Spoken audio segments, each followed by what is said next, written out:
하나님은 우리 기도를 들으시고 우리를 도와주시는 분이심을 믿습니다. 근데 하나님은 우리가 기도한 것만 들으시는 게 아니고 우리를 사랑하셔서 우리가 생각하는 것보다 더 큰 어떤 우리 인생의 긴 관점에서 우리를 도우시고 살피시는 분이심을 믿습니다. 오늘 앞에 계신 분이 이렇게 축복했으면 좋겠습니다. 하나님은 당신을 도우십니다. 하나님은 당신을 도우십니다. 이렇게 축복하기를 원합니다. 아멘으로 화답하시면 좋습니다.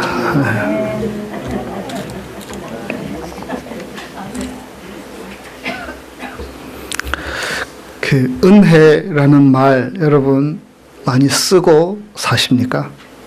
교회에서 참 많이 쓰는 단어 있죠. 은혜. 어떤 경우에는 이 은혜라는 단어를 너무 남발하는 듯한 느낌. 그래서 교회 다니는 사람들에게는 아주 익숙한데 교회 다니지 않는 분들은 좀 거부감이 드는 단어라는 이야기를 저도 들은 적이 있습니다. 은혜. 근데 이 은혜라는 단어는 어떻게 보면 기독교 신앙의 가장 핵심을 표현한 단어라고 해도 틀리지 않습니다. 왜냐하면 기독교는 은혜의 종교이며 우리가 가진 신앙도요, 이 은혜의 터전 위에서 세워지는 것이기 때문입니다. 은혜라는 말은 그 헬라어로 카리스라는 말인데요. 이것은 기쁨을 가져다 주는 어떤 좋은 선물을 가리키는 말입니다. 이것은 어떤 대가나 목적을 위해서 주는 것이 아니라 거저 주는 것입니다. 어떤 자격이나 조건을 갖추어서 주는 것이 아니고요. 아무런 자격이 없음에도 불구하고 그것과 상관없이 주어지는 것입니다.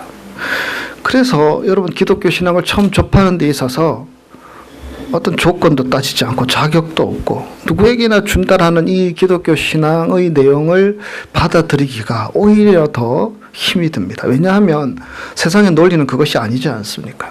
공짜가 어디 있느냐? 아무에게나 주는 그런 은혜가 어디 있느냐? 선물이 어디 있느냐? 그러나 기독교 신앙은 바로 그것이 아닙니까? 기독교 신앙은 그 자체가 하나님이 거저 주시는 이 은혜라는 것에서부터 시작하는 것입니다. 우리가 믿겠다고 해서 노력한다고 해서 얻어질 수 있는 것이 아닌 걸 우리는 알지요. 하나님이 선물로 우리에게 주실 때에 그제야 우리가 경험하게 되고 알게 되고 깨닫게 되고 열리게 되는 것이 아닙니까? 우리가 하나님의 자녀가 된 것, 하나님의 은혜이지요. 우리의 죄로 인해 우리는 그 대가를 치러야 마땅한 그러한 사람들이지만 보혈의 공로로 은혜는 주어졌던 것입니다. 그래서 우리에게 주신 이 구원이라는 것도요, 하나님의 선물이다. 에베소서 2장 8절 말씀하고 있지 않습니까? 그 하나님이 우리에게 구원을 선물로 주시고 은혜를 베풀어 주시는 그 하나님이 오늘도 우리를 인도하고 계시다는 것.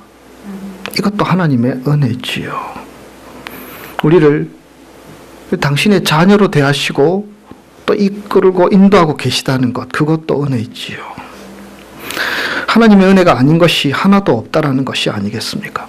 그래서 이 건강한 기독교인들의 입에서는요, 이 은혜라는 말이 자연스럽게 나오는 것이 정상적인 것이 아닙니까? 하나님의 은혜입니다. 하나님의 은혜입니다. 그리고 그의 삶에서는 이 큰 은혜를 주신, 이 귀한 선물을 주신 하나님이 우리 하나님이시라는 것을 알고 감사하면서 또 기뻐하며 살아가는 것이, 왜냐하면 우리가 아무리 노력해도 받을 수 없는 그 고귀한 선물, 구원의 선물, 하나님의 자녀에 되는 선물을 주셨다는 것 때문에 우리는 감사하고 기뻐하며 살아갈 수 있는 것이 아니겠습니까? 청빙과 사랑의 사도로 아주 유명했던 13세기에 아시시의 프란치스코라고도 알려진 인물이 있지요. 이분은 13세기에 프란시스 수도회를 세웠고요.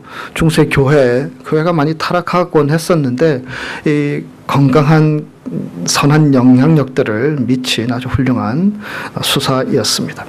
그분에게 전해져 내려오는 한 일화가 있습니다. 아마 여러분 들어본 분도 계실 것입니다. 이 성 프란시스의 제자가 어느 날 환상 가운데 하나님의 나라에 가게 되었습니다. 천국에 가게 되었습니다. 그리고 이곳저곳 구경을 하게 되었습니다.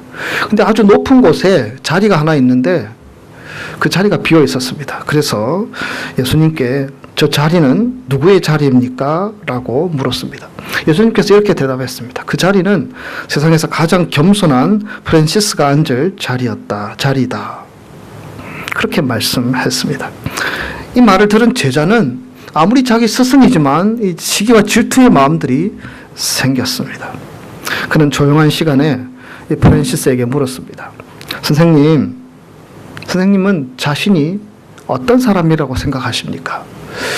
그때 이 프란시스는 대답합니다. 나는 이 세상에서 가장 악한 사람이라고 생각하지. 이 제자는 그 기회를 놓치지 않고 선생님께 질문합니다. 선생님, 그것은 교만입니다. 다른 사람들은 선생님을 성자라고 하지 않습니까? 저기 바깥에 나가보면 살인자도 있고 또 도둑질하는 사람도 있고 정말 사기친 사람도 있고 정말 세상에 나쁜 사람들이 저렇게 우글우글 하고 있는데 당신이 세상에서 가장 나쁜 사람이라고 말하는 것, 이것은 너무 큰 위선입니다. 그렇게 따지듯이 선생에게 물었습니다. 그때 프란시스는 웃으면서 이렇게 대답했습니다. 그건 자네가 몰라서 그래요.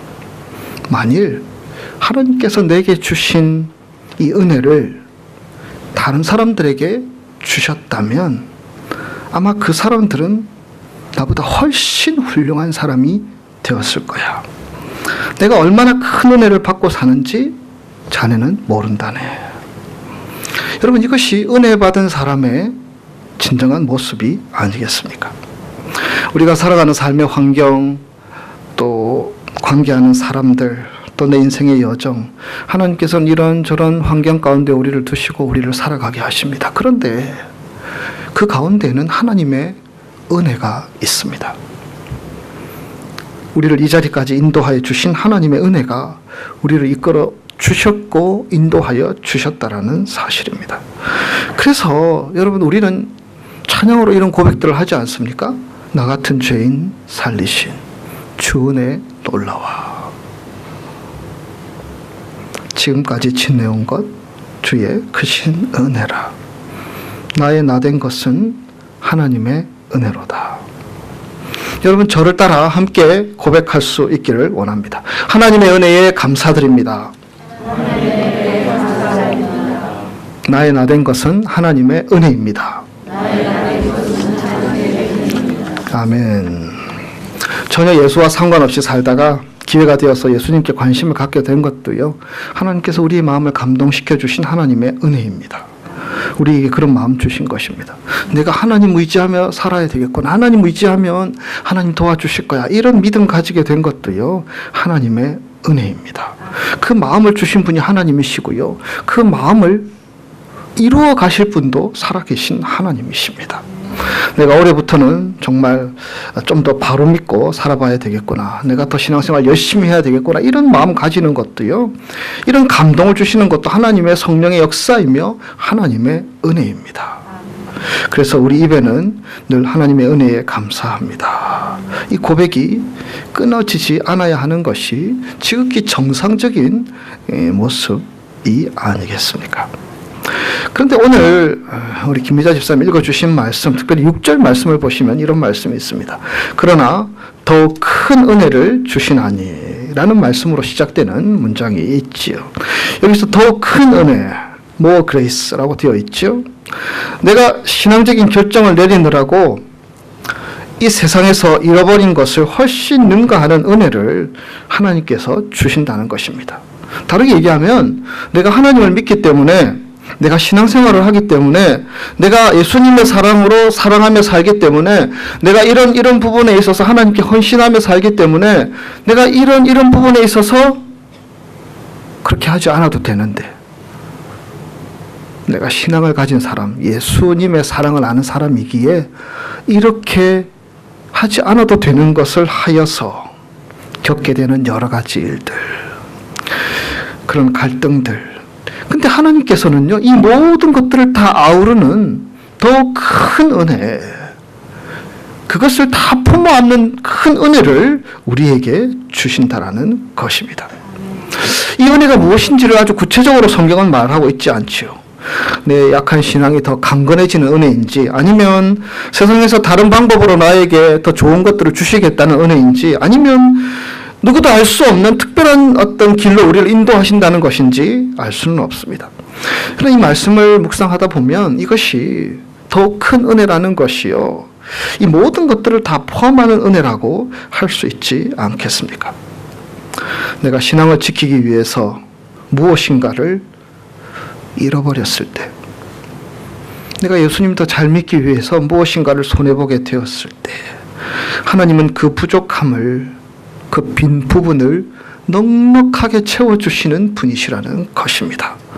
더 큰 은혜로 신앙생활을 하는 것이 결코 편협되고 소외되고 막혀있는 것이 아니라, 오히려 이 막혀있는 것들을 신앙생활 함으로 인하여서 더 크게 뚫어주시는 하나님의 은혜, 갇혀있는 것 같은 우리의 삶을 자유케 하심으로써 우리의 삶의 여러 가지 의문들을 풀어주시는 하나님의 은혜, 하나님의 풍성하심을 말하는 것입니다.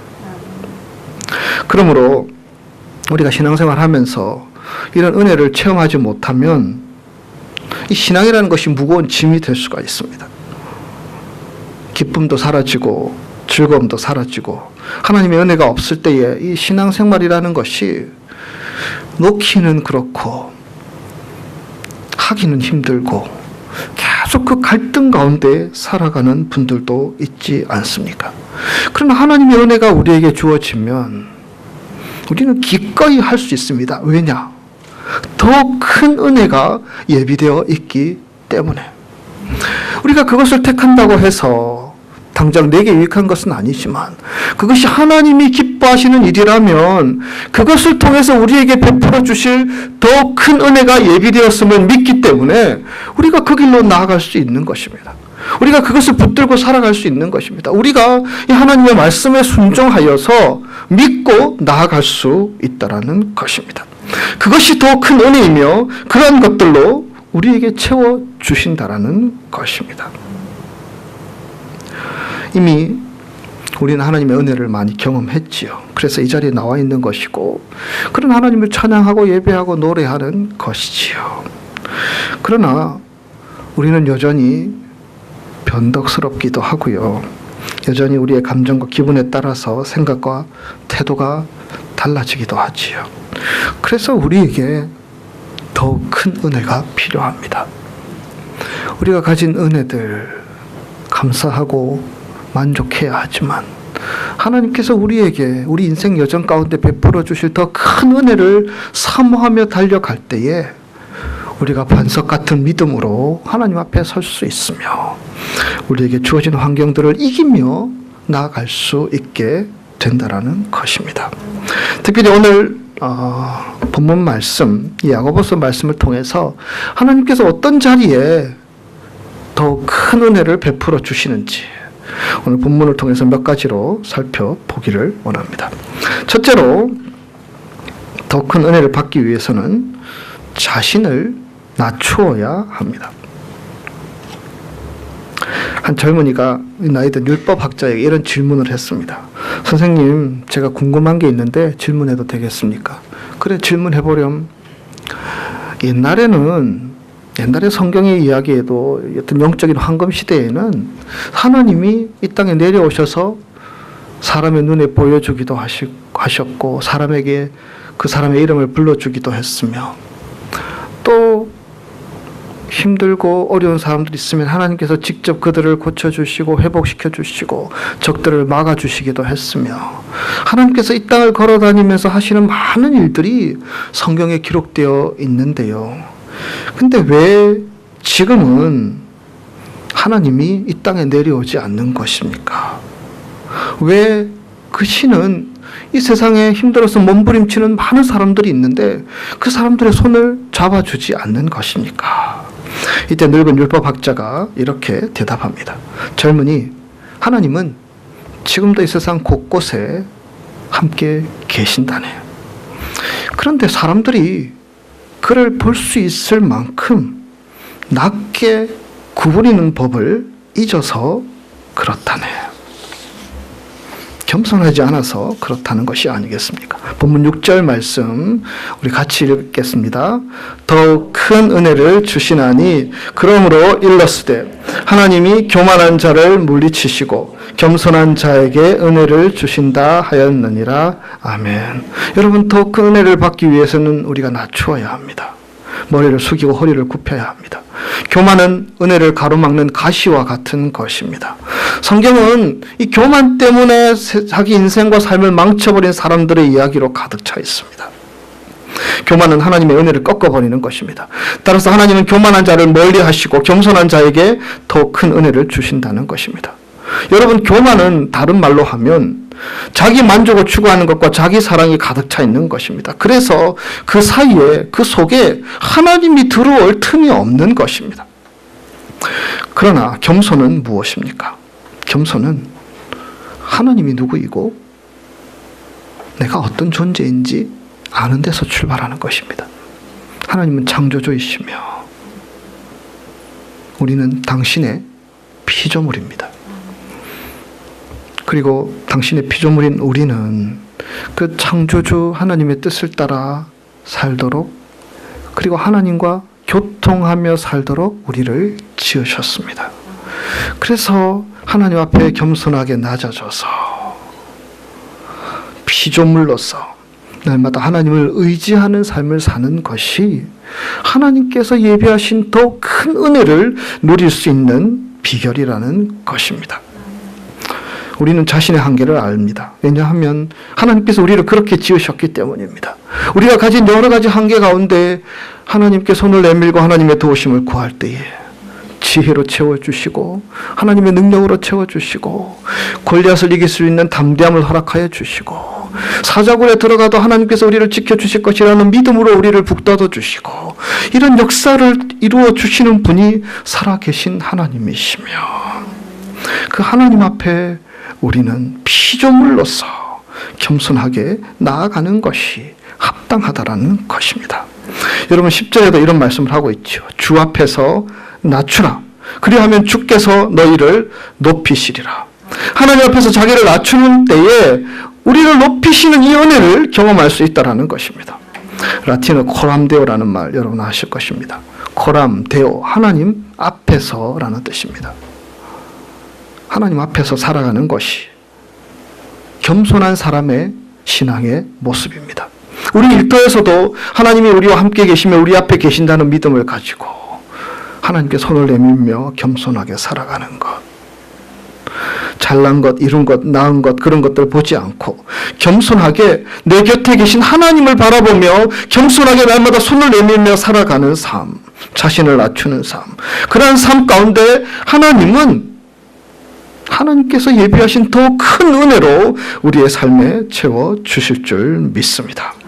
현대 선교의 아버지라고 일컫는 윌리엄 캐리는 위대한 선교의 업적을 많이 남겼지만 그는 자기의 공적을 나타내려 하지 않았습니다. 언제나 겸손하게 살았지요.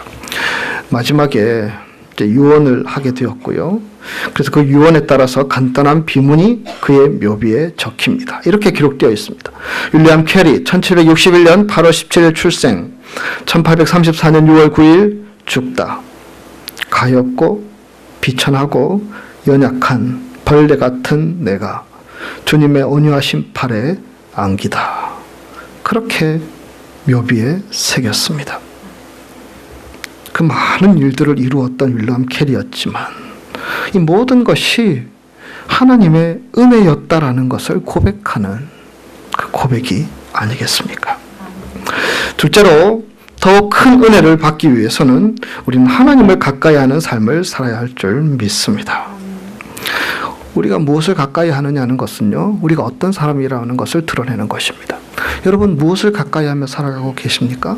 한 주간 동안 월요일부터 토요일까지 또 주일까지 여러분이 가까이 하는 것은 무엇이며 더 시간을 투자하는 것은 무엇이며 또 여러분이 관심을 가지고 집중하는 것들은 무엇이 있으십니까? 사람들의 생활은 점점 편리해지고 세월이 흘러가면서 더 화려해졌지만 사람들은 점점 공허함을 느끼게 되고 만족과 감사가 없이 살아가는 것이 지금 이 세상을 살아가는 사람들의 모습인 것 같습니다. 그 이유는 분명 가까이 해야 하는 것들을 가까이 하지 않고요. 가까이 해야 하는 사람들을 가까이 하지 않고 살아가기 때문이 아닌가.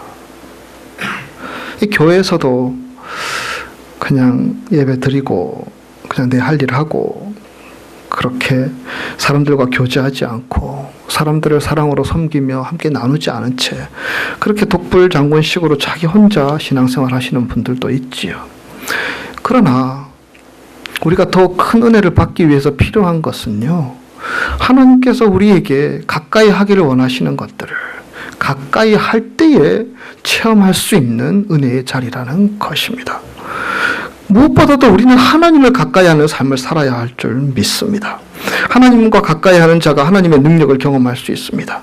여러분, 힘 있는 자를 가까이 할 때 그 힘이 나의 힘이 될 수가 있듯이 빛이 되신 주님을 가까이 할 때 그 빛이 되신 주님께서 우리의 삶을 환하게 비춰주신 은혜가 있지 않겠습니까? 그분과 멀어질 때는 어둠이 오게 되고 근심이 오게 됩니다. 성경을 보면 하나님을 멀어지게 될 때에 하나님을 가까이 할 때 나타나는 많은 결과들이 성경에 기록되어 있지 않습니까? 노아 홍수 때 많은 사람들이 심판으로 죽은 것은 무엇입니까?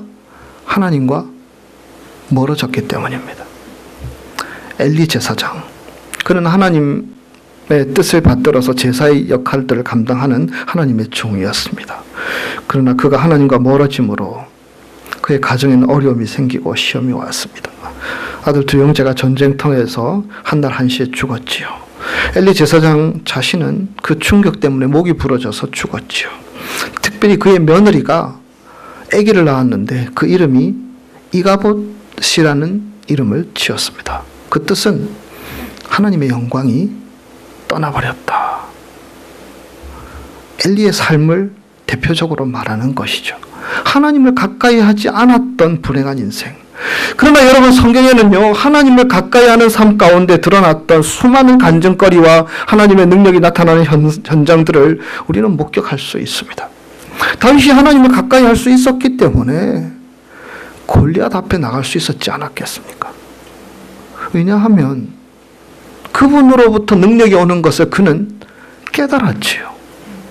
곰을 물리치고 사자를 물리치고 자기가 돌보는 양들을 지키기 위해서 그가 수고할 때에 하나님께서 하나님을 가까이 하는 다윗에게 어떻게 그런 것들을 지키고 보호하는 것들을 다윗은 목격할 수 있었습니다. 그래서 다윗은 하나님을 가까이 하는 삶을 살았고요. 시편 73편 28절에 하나님을 가까이 하는 것이 내게 복이라 이렇게 고백할 수 있었습니다. 그리고 가까이 했던 그 믿음은 다윗을 골리앗을 무너뜨릴 수 있는 담대함으로 나아가게 만드는 힘이 있었습니다. 성경에 보면 한나는 정말 술 취한 여자처럼 중얼중얼 속닥속닥 그렇게 기도하고 있었죠. 엘리 제사장이 볼 때 그 여자는 술 취한 여자처럼 정령 보였고 야단을 칠 정도로 중얼중얼 시끄럽게 굴었습니다. 그러나 그것은 한나가 하나님을 가까이 하는 시간이었습니다. 하나님을 가까이 하는 시간은 그 시간을 통하여서 역사하시는 더욱 큰 은혜를 경험하기 위한 하나님의 은혜의 통로임을 믿습니다. 한나는 그것을 깨달았기에 그는 하나님 앞에 나아가 자신의 형편과 어려움과 문제들을 하나님 앞에 간절히 매달릴 수 있었고 그 가운데 임하신 하나님의 은혜들을 경험할 수 있었지 않습니까? 본문 8절 하나님을 가까이 하라라는 말씀이 있지요. 이 가까이 하라는 말씀의 헬라적인 의미는 쥐어짜다라는 의미가 있습니다. 가까이 함이라는 것은요, 적당히 그냥 옆에 가가지고요, 그냥 뭐 사이좋게 지내는 것처럼 함께 지내는 것이 아니고 쥐어짜낼 정도로 그분과 가까이 하기 위해서 우리의 마음을 드리는 것을 말합니다. 돈을 가까이 하는 사람들은 인격과 신앙이 타락할 수밖에 없죠. 권력을 가까이 하는 사람도 신앙이 타락하는 경우를 보게 됩니다. 안일과 세상의 쾌락을 가까이 하는 사람도 문제가 생기죠. 그러나 하나님을 가까이 하는 삶은 우리의 신앙과 믿음이 자라고 성숙하게 되며 그분은 능력이시며 그분은 빛이시며 그분은 우리의 소망이신데 그분의 소망이 우리에게 열려지게 되며 그분의 능력을 우리가 덧입게 되며 빛 대신 주님께서 환하게 비춰주시는 그 은혜가 우리의 앞길에 펼쳐지게 되어질 것을 믿습니다. 시편 65편 4절 주께서 택하시고 가까이 오게 하사 주의 뜰에 거하게 하신 사람은 복이 있나이다. 시편 16편 2절 말씀 같이 읽겠습니다. 내가 여호와께 시편 16편 2절 내가 여호와께 밑에 있습니다. 내가 여호와께 아뢰되 주는 나의 주시오니 주 밖에는 나의 복이 없나이다 하였나이다. 아멘. 하나님만이 우리의 복이고 하나님을 가까이 하는 것이 인생의 복이라는 말씀이 아니겠습니까? 여러분에게 주어진 시간, 얼마나 하나님을 가까이 하는 것에 여러분 시간을 드리고 계십니까? 여러분들이 처한 공간에서 하나님은 어떤 존재이십니까? 하나님을 가까이 하는 자들에게 하나님은 더욱 큰 은혜를 베풀어 주실 줄 믿습니다. 세 번째로 더욱 큰 은혜를 받기 위해서는요, 두 마음을 품지 말라 성경은 말하고 있습니다. 여러분, 스타벅스 창업자 하워드 슐츠가 쓴 스타벅스란 책이 있더라고요. 그 책은 커피 한 잔에 담긴 성공 신화의 내용들을 담고 있지요. 그 시애틀에서 먼저 시작된 그 스타벅스는 지금은 뭐 전 세계에 스타벅스가 없는 곳이 없지요. 전 세계 시장을 평정했지요. 슐츠는 이렇게 말합니다. 1%의 저급한 커피를 섞어가지고 50%의 이익을 본다고 해도 결국은 90%의 고객을 잃어버리게 됩니다. 우리는 최고의 품질의 커피를 만드는 것에 대해서는 타협하지 않습니다. 인공향도 넣지 않고 프랜차이즈도 운영하지 않고 사람을 존중하는 기업 문화를 만듭니다. 스타벅스의 경영은 어떤 가치보다도 사람을 위에 두고 있습니다. 그래서 이 책의 제목을요, 이렇게 달았죠. Pour your heart into it. 그 속에다가 너희들의 마음을 쏟아 넣어라. 커피 한 잔이지만 너희들의 마음과 온 정성들을 다 쏟아 부으라고 말하였고요. 그것이 그 브랜드를 유지하는 성공의 원칙이라고 말하고 있습니다. 여러분, 본문 8절 말씀입니다. 화면에 있습니다. 같이 읽습니다. 두 마음을 품은 자들아 마음을 성결하게 하라. 여러분, 두 마음이라는 것은요, 이것은 관심사나 마음이 나뉘어진 불확실한 상태를 말하는 것입니다. 내 마음이 정해지지 않은 상태를 말하는 것입니다. 내가 이 상황 가운데 하나님을 의지하고 하나님께 내 마음을 쏟아 놓아야 할지 아닐지 갈등하는 상태를 말하는 것입니다. 하나님께 집중하지 못하는 마음, 그 마음은 우리로 하나님의 은혜와 멀어지게 만드는 길이 된다라는 것입니다. 은혜를 유지하기 위해서는 우리는 한 마음으로 살아계신 하나님께 우리의 마음을 쏟아부을 수 있어야 합니다. 여러분, 우리가 예배를 드리는 것도요, 하나님께 우리의 마음을 쏟아붓기 위함인 줄 믿습니다. 하나님께 우리의 마음을 쏟아붓고 하나님의 말씀으로 그 마음속에 채우기 위해서 예배 드리는 것입니다. 우리가 찬양을 할 때도요, 그냥 입술로 흥얼흥얼하는 것이 아니라 살아계신 하나님, 우리를 구원하신 하나님, 너는 내 아들이라 말씀하시는 그 살아계신 하나님을 소리 높여 찬양하며 우리의 마음을 쏟아붓는 시간입니다. 우리가 기도하는 시간, 살아계신 하나님께 우리의 마음을 쏟아부음으로 하나님께 손을 내미는 시간이라는 것입니다. 하나님께 우리의 삶을 쏟아붓게 되고 우리의 마음을 쏟아붓는 그 자리에 하나님은 우리에게 더욱 큰 은혜로 채워주신다라는 것입니다. 이혜인 순위의 창가에서라는 시가 있습니다. 여러분에게 소개하기를 원합니다. 창이 있으므로 아픈 이들도 병석에서 사계절의 변화를 바라볼 수 있고, 창이 있으므로 나도 매일 식당에서 산을 내다볼 수 있으며 멀리 있는 바다를 가까이 끌어다 가슴에 담을 수도 있다. 해질 무렵 마음을 비우고 창가에 서면 혼자라도 쓸쓸하지 않다. 창가에서 바라보는 하늘의 별은 또한 얼마나 아름다운가. 하루 중에 어느 시간을 우리는 창가에서 기도하며 누군가의 맑은 창으로 열려야 하리라. 창을 통하여 우리가 바라보는 것이 참 많지요. 근데 지금 이 시에서 말하는 창은요, 우리 마음의 창을 얘기하는 것이죠.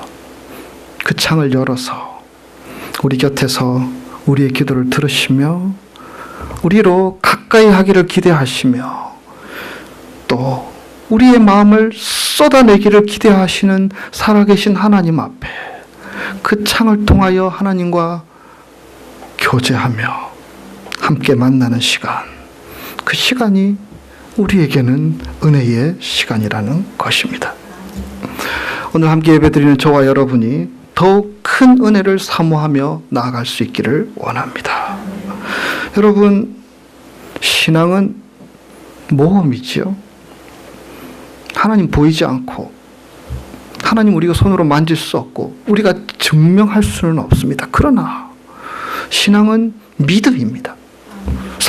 세상 사람들은 모험이라고 말할지 모르지만 우리에게는 믿음이지요. 하나님 살아계시며 기꺼이 하나님의 뜻을 따라 우리가 달려나가게 될 때마다 하나님께서는 거기에서 터뜨려서 더 큰 은혜를 허락하여 주시고 이 부분에서 또 터뜨려서 하나님의 더 큰 은혜를 보여주시고 우리의 길을 밝히 인도하여 주실 줄 믿습니다. 더 큰 은혜를 사모하면서 오늘도 하나님의 뜻을 붙들고 달려나가는 우리 크리스탈 교우들이 다 되시기를 주님의 이름으로 축복합니다. 기도하겠습니다.